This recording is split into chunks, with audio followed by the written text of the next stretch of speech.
Before you thread your needle, let's talk about embroidery floss, what it is, how it works, and how to use it without the stress. Hi guys, welcome. Let's get to it.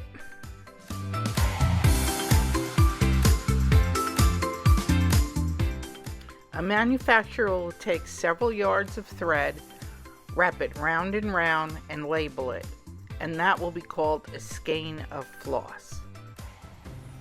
The labels will contain information for you to use, and on the top label of this particular skein, it'll give the company name, which is DMC, and the amount of yardage in that skein.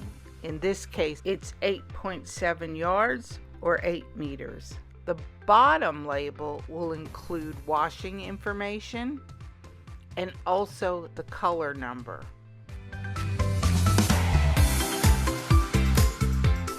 Embroidery floss is comprised of 6 individual strands, or sometimes called threads, that are twisted together. That's why this is called 6-strand embroidery floss. Well, now you're probably wondering, well, how many strands do I use? Well, this will depend on your fabric count and also your pattern. You can use anywhere from 1 to all 6 of the threads. And I've included a little sample here of the threads on 14 count Aida. And I show you 1, 2, 3, and 4 threads on the Aida. And you can see the different densities.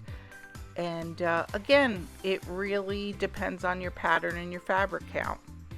But most common is 2 threads.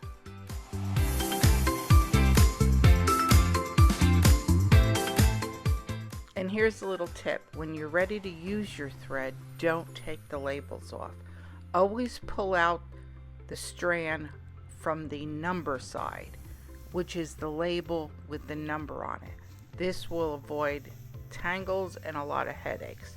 You can also do this even if you're winding your thread onto a storage, like a embroidery floss card or an embroidery drop. I'll do another video on that. But remember, always at the number side to avoid tangles. So now you're wondering how long you should cut your threads. Well, as a beginner, I would start with 18-inch length.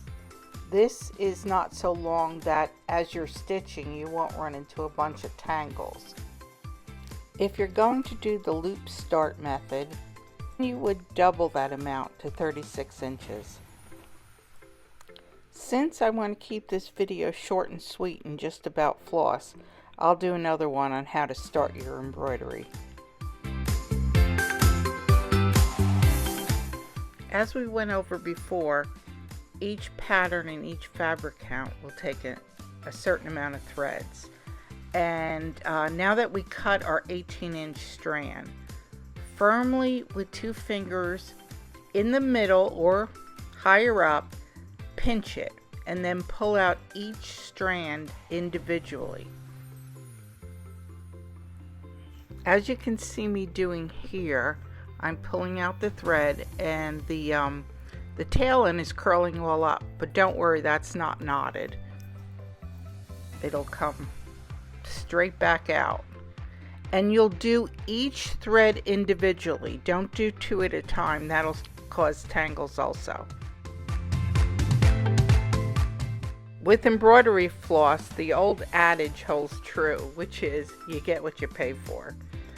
And cheap knockoff brands that you'll find either in large sets or in very cheap kits are usually cheap cotton and cotton blends, like cotton poly.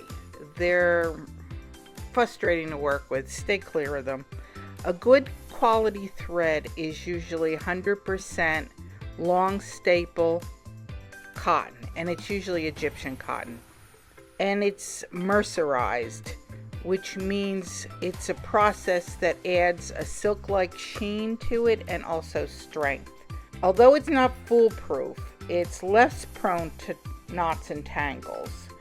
And DMC is the most popular and most available worldwide. And that's a good thread. Anchor is also a good thread, but at the time of this recording, I think DMC bought them and it's a little harder to find. And there are also indie companies out there that'll over dye thread, and they'll usually use a good quality thread too, and just research and make sure it's a good company. Comment below if this video has helped you, and where are you on your beginner's journey, and what kind of videos you'd like to see. Thanks guys for stopping by. If this video helped you or you appreciate it, hit the like button. Subscribe to my channel to see more videos, and hit the notification bell, and that'll alert you to when I post some new videos. Okay, and if you want to check out patterns, come see us at C Spot Create. Thanks guys, bye.